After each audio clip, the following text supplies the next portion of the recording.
This is, again, is a really quick recipe where everything is going to go in the same container. We're going to mix it, we're going to decorate it a little bit, and then we're going to bake it. So the reason why this is so quick is because of the ingredients we are using. We're not going to use yeast. We don't need to prove it. We don't need to do anything like that. We're going to use bicarbonate of soda, and we're going to use yogurt or buttermilk. So yogurt and buttermilk has got something in it. It's an acid, and this acid, this lactic acid in the dairy product, is going to react with the bicarbonate of soda. So that reaction is going to make the bread rise and be all delicious. Okay. So the recipe that we have got is actually for 2 loaves. So I'm going to show you 2 different loaves, what you can do. So you can scale this recipe down if you just want one little loaf, and obviously this can be made every day, every other day, because it's literally so quick and tastes delicious.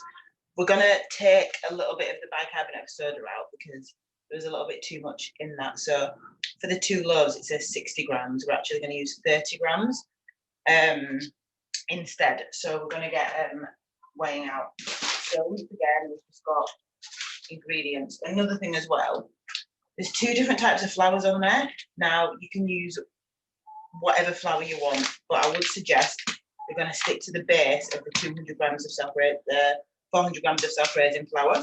And then just to show you, I'm going to use buckwheat.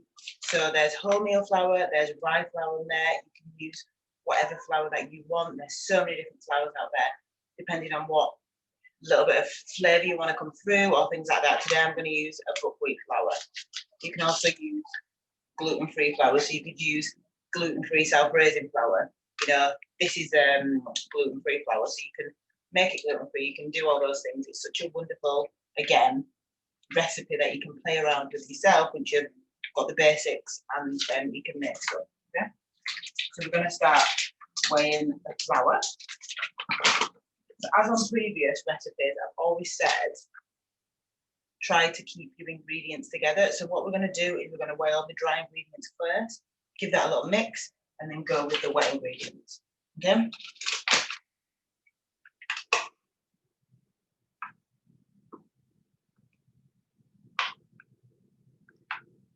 So this is the self-raising flour is in. Now we're going with the buckwheat flour. So if you haven't seen buckwheat flour before, this is you see the colour of the buckwheat flour. So that's going to give it a nice browny colour, like using wholemeal.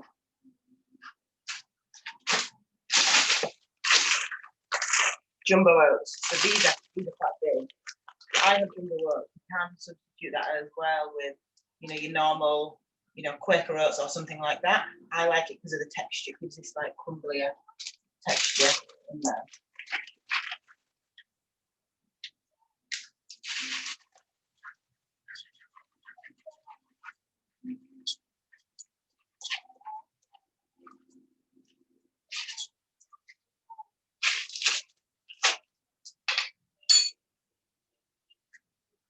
Okay, the salt next.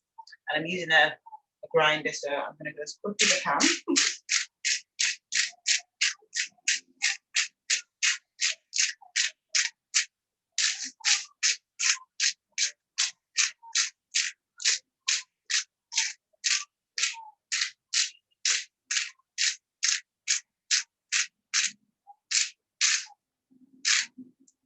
Okay, done.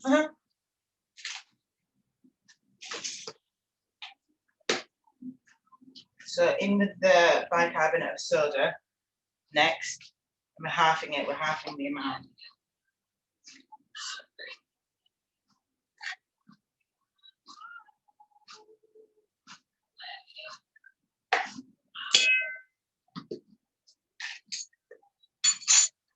Okay, so on the recipe, that is all the dry ingredients, okay?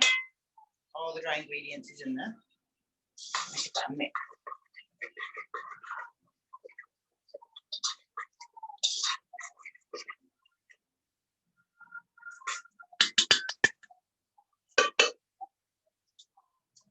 So what you can do is you're going to make a little well in the middle of the pile of flour and dry ingredients, and then we're going to put all the wet ingredients in there and slowly start mixing from the middle out. So I'm going to go with the honey first. I'm using this honey. So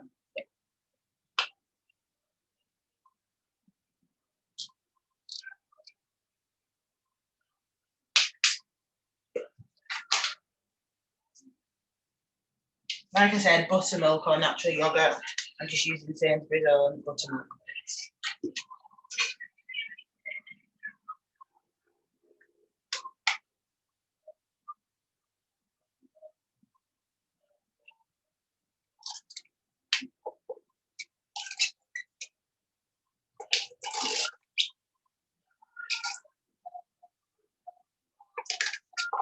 The smell that comes from this bread when it's baking, and you always have that thought when bread comes out, I just want to tuck into it now, but you know, leave it a little while, and yeah. So that is okay. So in there we've got all of our ingredients. Everything is in there. Everything is ready to go. So now I'm just going to take a spoon, bigger spoon, anything to mix it. It's going to be a wet mixture, okay? It's not going to be super, super hard that you can knead like dough, because remember, you do not need to knead this. You don't need to prove it. You don't need to do anything. So as you can see, maybe not, it's all in there. I'm going to start mixing.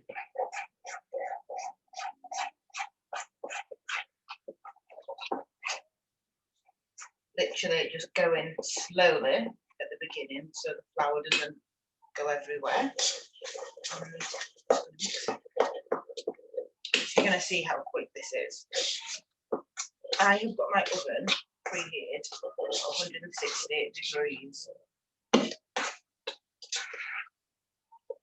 Pretty much within 5 minutes it's going to be in the oven.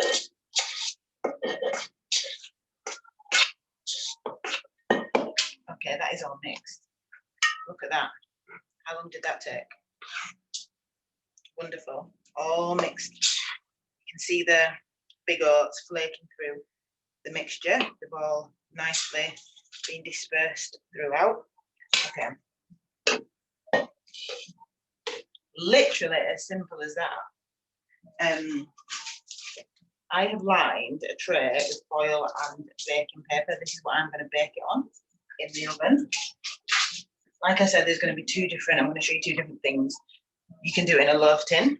You can literally cook it in a loaf tin, get a nice little loaf, or if you want like a round bread that you can slice, you can do it on a tray like this. I'd say the loaf tin is going to be nice for maybe smoked salmon and things like that. The round one, because you're going to be cutting it, could be wonderful for a little sandwich. It's lovely for hummus to dip into things. You know, you can make some guacamole. There's so many things that you can do with this. It's brilliant. Breakfast, lunch, and dinner. So I'm just going to scrape this off like that. Okay. And then what I'm going to do is I'm going to put it on the tray in the middle. Try and get it as round as possible. So I'm literally just spooning the mix on top of it itself. I'll show you the pile in a minute.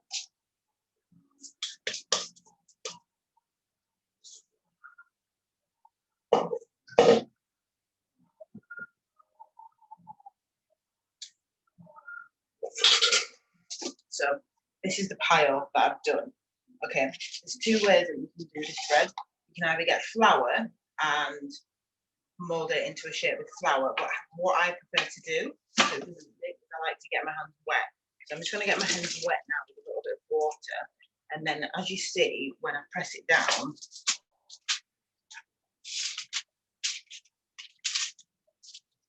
nothing's sticking to my hand, and it's going into a shape. So what I'm going to do is I'm going to make it into a little ball, doing that. If it starts to stick, just get a little bit more water on your hands. So cold water. is what you want to use. Okay. This is also going to aid so much better with the cute little decorations we're going to put on top. So this is where you can get adventurous. There's so many different types of seeds and even nuts that you can use to just decorate the top of your soda bread. You can even decorate it with the oats. You can do whatever. Okay. So look at that. You see that? Don't know where the lighting is. There we go. You can see it's all nice little bread like shape. So what we're going to do is I want to have a little frost on the top of my soda bread as well. So I'm going to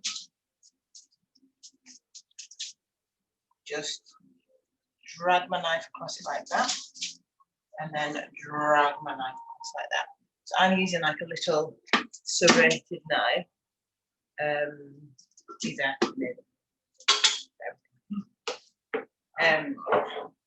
how am I going to decorate this one? I've got some sunflower seeds and some pumpkin seeds.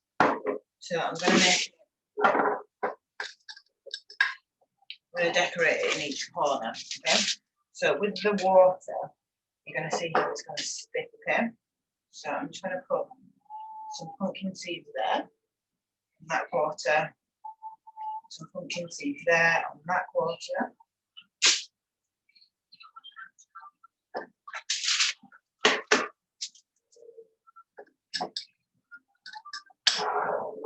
And then I'm going to put some sunflower seeds on the other quarters. So you can kind of see as soon as you put that liquid into the bread mixture, i.e. the buttermilk, natural yogurt, it starts reacting with the bicarbonate soda. So you're going to see it start to somewhat fizz. That's the reaction that you're actually getting. So that's wonderful to see that happening. That is ready, but it's obviously raw, but it's ready to go inside the oven. Look at that. It's so cute. Okay. So preheated oven, 160 degrees. This is going to take 45 minutes.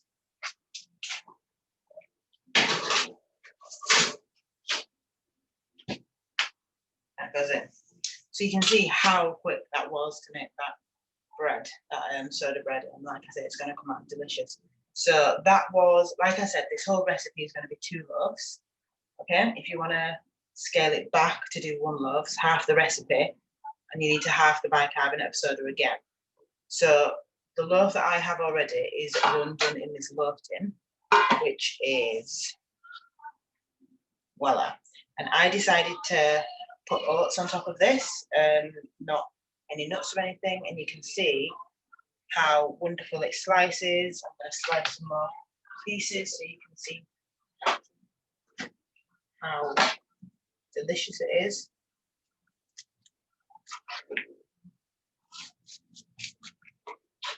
So this keeps. It's lovely the next day as well. You know, when it's cooled down, wrap it up.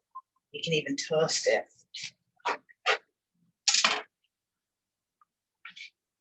Look at that.